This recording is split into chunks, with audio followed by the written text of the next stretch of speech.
ഇന്നത്തെ നമ്മുടെ സ്പെഷ്യൽ വീട്ടിൽ പാർട്ടികളൊക്കെ ഉണ്ടാകുന്ന സമയത്ത് വെറൈറ്റി ആയിട്ട് നല്ല ടേസ്റ്റി ആയിട്ട് ഉണ്ടാക്കിയെടുക്കാൻ പറ്റുന്ന ഒരു അടിപൊളി പുഡിംഗ് റെസിപ്പിയാണ് ഇന്നിവിടെ ഷെയർ ചെയ്യുന്നത്. ഉണ്ടാക്കിയെടുക്കാൻ വേണ്ടിയിട്ട് സിമ്പിളാണ്. ഈ ഒരു പുഡിംഗ് ട്രേയിലേക്ക് ഉള്ള അളവാണ് ഞാനിവിടെ കാണിക്കാൻ പോകുന്നത്. ഉണ്ടാക്കിയെടുക്കാൻ വേണ്ടി സിമ്പിളാണ് കേട്ടോ. അപ്പോൾ ഇതെങ്ങനെയാണ് ചെയ്തെടുക്കുന്നത് നമുക്ക് നോക്കാം. അപ്പോൾ അതിന് വേണ്ടിയിട്ട് 2 പാക്കറ്റ് ചൈന ഗ്രാസ് ഞാൻ എടുത്തിട്ടുണ്ട്. ഒരു പാക്കറ്റ് 10 ഗ്രാമാണ്. അപ്പോൾ നമുക്ക് ഈ ഒരു ട്രേയിലേക്ക് 2 പാക്കറ്റാണ് വേണ്ടത്. അപ്പോൾ ടോട്ടൽ 20 ഗ്രാം ചൈന ഗ്രാസ് ഞാൻ എടുക്കുന്നുണ്ട്. അതൊരു ബൗളിലേക്ക് ഇട്ട് കൊടുക്കാം. ഒരു പാക്കറ്റ് ചൈന ഗ്രാസിന് 1 കപ്പ് വെള്ളം എന്നുള്ള രീതിയിലാണ് നമ്മളിത് സോക്ക് ചെയ്യാൻ വേണ്ടിയിട്ട് എടുക്കേണ്ടത്. അപ്പോൾ 2 പാക്കറ്റ് ചൈന ഗ്രാസിന് 2 കപ്പ് വെള്ളമാണ് നമ്മൾ എടുക്കുന്നത്. അത് ഇതിലേക്ക് ഒഴിച്ചു കൊടുത്തിട്ട് ഒരു 10 മിനിറ്റ് നമുക്ക് സോക്ക് ചെയ്യാൻ വേണ്ടിയിട്ട് വെക്കാം. എന്നാൽ പെട്ടെന്ന് തന്നെ അത് മെൽറ്റായി കിട്ടിക്കോളും.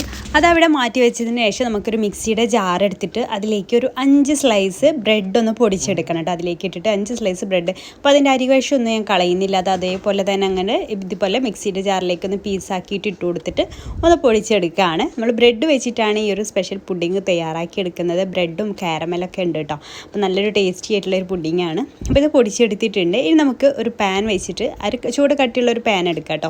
അതിലേക്ക് 1 കപ്പ് പഞ്ചസാര ഒന്ന് ചേർത്ത് കൊടുക്കുന്നുണ്ട്. അപ്പം ഇത് കാരമല ഇതെടുക്കാൻ വേണ്ടിയിട്ടാണ്. ചെറിയ തീയിലിട്ടിട്ട് വേണം ഇത് കാരമല ഇതെടുക്കാൻ വേണ്ടിയിട്ട്. അപ്പോൾ ചെറിയ തീയിലിട്ട് നമുക്കിതൊന്ന് ഉരുക്കിയെടുക്കാം. പിന്നെ മധുരം നിങ്ങൾക്ക് പിന്നെ പുഡിങ്ങിലേക്ക് അത്യാവശ്യം മധുരം വേണമെന്നുണ്ടെങ്കിൽ പിന്നീട് നമുക്ക് നേരിട്ട് അങ്ങ് പഞ്ചസാര ഇട്ട് കൊടുത്താൽ മതി. ഇത് നമുക്ക് കാരമല ചെയ്തിട്ട് എടുക്കാൻ വേണ്ടിയിട്ടാണ്.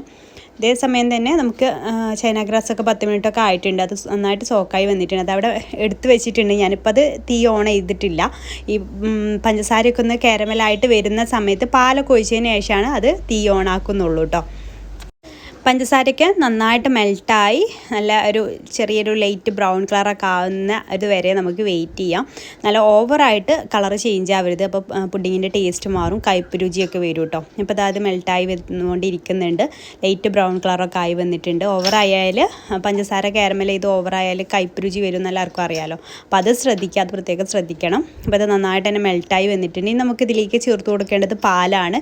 ഞാനിവിടെ 500 ml മറ്റേ പാക്കറ്റ് ഉണ്ടല്ലോ, മിൽമയുടെ പാക്കറ്റ്, അങ്ങനത്തെ 2 പാക്കറ്റ് പാലാണ് ഇതിലേക്ക് വേണ്ടിയിട്ട് യൂസ് ചെയ്യുന്നത് കേട്ടോ. അപ്പോൾ അതാ കാരമൽ റെഡി ആയിട്ടുണ്ട്. നമുക്കിതിലേക്ക് പാൽ ഒഴിച്ച് കൊടുക്കാം. 2 പാക്കറ്റ് ഇതുപോലെ അങ്ങ് ഒഴിച്ച് കൊടുക്കാണ്ട് ചെയ്യുന്നത്. ഇപ്പോൾ ഒരു പാക്കറ്റ് 525 ml ഒക്കെയാണ് തോന്നുന്നുണ്ട്. അപ്പോൾ അത് 2 പാക്കറ്റ് ഇതിലേക്ക് അങ്ങ് ഒഴിച്ച് കൊടുക്കുകയാണ്. അപ്പോൾ ഇത് ഒഴിച്ച് കൊടുക്കുന്ന സമയത്ത് പഞ്ചസാര കാരമൽ ചെയ്തത് ഇങ്ങനെ ക്രിസ്റ്റലായിട്ട് വരും. അത് കണ്ട് പേടിക്കൊന്നും വേണ്ട കേട്ടോ. പാലൊക്കെ ഒന്ന് ചൂടായിട്ട് വരുന്ന സമയത്ത് അത് താനെ തന്നെ മെൽട്ടായി വന്നോളും. അപ്പോൾ അത് എന്തായാലും പാലൊഴിച്ച് കൊടുക്കുമ്പോൾ അങ്ങനെ ഇതുപോലെ അങ്ങനെ കട്ടിയായിട്ട് വരും. അത് ചൂടാകുന്ന സമയത്ത് അങ്ങനെ താനെ മെൽട്ടായി വരും. കണ്ടോ, ഇതുപോലെ കട്ടിയായിട്ട് വരും കേട്ടോ. അത് കുഴപ്പമില്ല. അപ്പോൾ ഇതുപോലെ 2 പാക്കറ്റ് പാലും ഇതിലേക്ക് ഒഴിച്ച് കൊടുക്കുക. ഈ സമയം ഞാൻ ചൈന ഗ്രാസിൻ്റെ ഫ്ലെയിമും ഓൺ ചെയ്തിട്ടുണ്ട് കേട്ടോ. ഇത് രണ്ടും ഒരേ സമയത്ത് തന്നെ ചൂടാക്കി എടുക്കണം. ചൈന ഗ്രാസും പാലും ഒരേ സമയം വേണം. നമുക്ക് ചൂടാല്ലാന്നുണ്ടെങ്കിൽ പിരിഞ്ഞു പോകും. പലരും പറയാറുള്ള പ്രശ്നമാണ് പുഡിങ് ഉണ്ടാക്കുമ്പോൾ പാല് പിരിഞ്ഞു പോവുകയാണ് ചൈന ഗ്രാസ് ഒഴിക്കുന്ന സമയത്ത് എന്നൊക്കെ. അപ്പോൾ അതിന് രണ്ടിനും ഒരേ ചൂടാവാത്തതാണ് അതിൻ്റെ മെയിനായിട്ടുള്ള പ്രശ്നം. അപ്പോൾ ഈ കാരമലെല്ലാം മെൽട്ടായിട്ട് വരുമ്പോൾ ഒരു പിങ്ക് പാലയുടെ പൈസ ഉണ്ടല്ലോ, അതിൻ്റെ ആ ഒരു കളറായിട്ട് വരും കേട്ടോ നമ്മുടെ ഈ പാല്. അതേസമയം തന്നെ നമ്മൾ ചൈന ഗ്രാസ് ഇളക്കി കൊടുക്കാൻ മറക്കരുത് കേട്ടോ. അപ്പോൾ പാലൊക്കെ നന്നായിട്ട് തന്നെ തിളച്ച് വന്നിട്ടുണ്ട്. അതേപോലെ ചൈന ഗ്രാസും ശരിക്കും നന്നായിട്ട് തന്നെ മെൽട്ടായിട്ടും വന്നിട്ടുണ്ട്. ഇനി നമുക്ക് ഈ ഒരു പാലിലേക്ക് മധുരത്തിന് ടേസ്റ്റിനും ഒക്കെ ആവശ്യമായിട്ടുള്ള കണ്ടൻസ് മിൽക്ക് ആഡ് ചെയ്ത് കൊടുക്കണം. നിർബന്ധമില്ല, അതിന് പകരം നിങ്ങൾക്ക് പഞ്ചസാര തന്നെ ചേർക്കാം. പക്ഷേ കണ്ടൻസ് മിൽക്ക് ആഡ് ചെയ്ത് കൊടുക്കുക പ്രത്യേക ഒരു ടേസ്റ്റ് ആയിരിക്കും. ഒരു 1/2 കപ്പോളം ഞാനിവിടെ കണ്ടൻസ് മിൽക്ക് ഇതിലേക്ക് ആഡ് ചെയ്ത് കൊടുക്കുന്നുണ്ട്.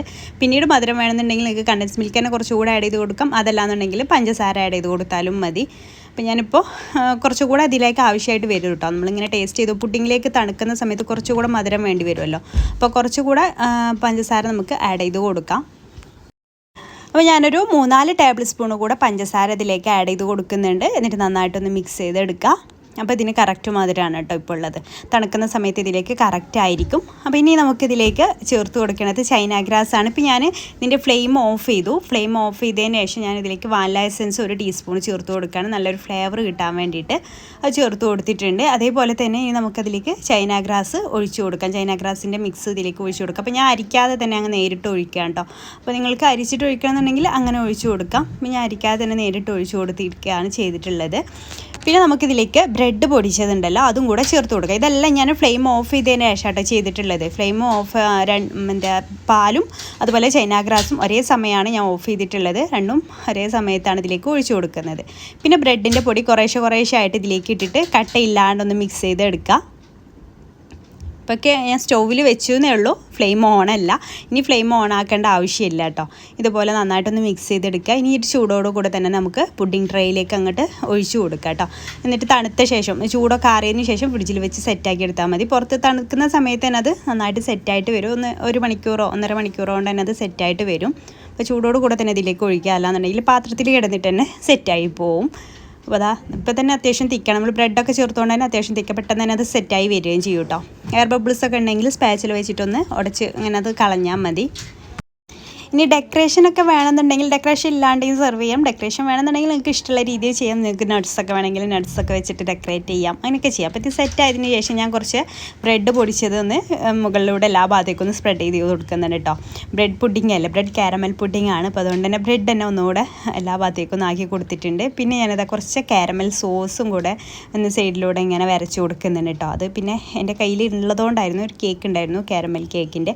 അപ്പോൾ അതിൽ സോസ് ബാക്കിയുള്ളത് ഇതുപോലെ ഒന്ന് ഡെക്കറേറ്റ് ചെയ്ത് കൊടുക്കുകയാണ്. അപ്പോൾ അതിൻ്റെ ഒരു ഫ്ലേവർ കൂടെ വരുമ്പോൾ നല്ല ടേസ്റ്റ് ആയിരിക്കുമല്ലോ. അപ്പോൾ അതും കൂടെ ചേർത്ത് കൊടുക്കുന്നുണ്ട്. അപ്പോൾ നിങ്ങൾക്ക് ഇഷ്ടമുള്ള രീതിയിൽ ഡെക്കറേറ്റ് ചെയ്ത് കൊടുക്കാവുന്നതാണ്. അപ്പോൾ ഈ രീതിയിൽ നിങ്ങൾക്ക് ഈ ഒരു പുഡിംഗ് ഇഷ്ടമായിട്ടുണ്ടെങ്കിൽ ഒന്ന് ട്രൈ ചെയ്ത് നോക്കുക. ട്രൈ ചെയ്ത് നോക്കുന്ന സമയത്ത് ഫീഡ്ബാക്ക് അറിയിക്കാൻ മറക്കരുത്. അതുപോലെ തന്നെ വീഡിയോ ഇഷ്ടമായാൽ ലൈക്ക് ചെയ്യാനും മറക്കരുത്. നമ്മുടെ ചാനൽ സബ്സ്ക്രൈബ് ചെയ്യാതെ കാണുന്നവരുണ്ടെങ്കിൽ പ്ലീസ് ഒന്ന് സബ്സ്ക്രൈബ് കൂടി ചെയ്തിട്ട് സപ്പോർട്ട് ചെയ്യാം കേട്ടോ. പിന്നെ FB പേജിലാണ് നമ്മുടെ വീഡിയോസ് നിങ്ങൾ കാണണമെങ്കിൽ FB പേജ് ഫോളോ ചെയ്യാനും മറക്കരുത്. അപ്പോൾ ഇൻഷാല്ലാ പുതിയൊരു നല്ലൊരു വീഡിയോ ആയിട്ട് നമുക്ക് അടുത്തൊരു ദിവസം കാണാം. താങ്ക്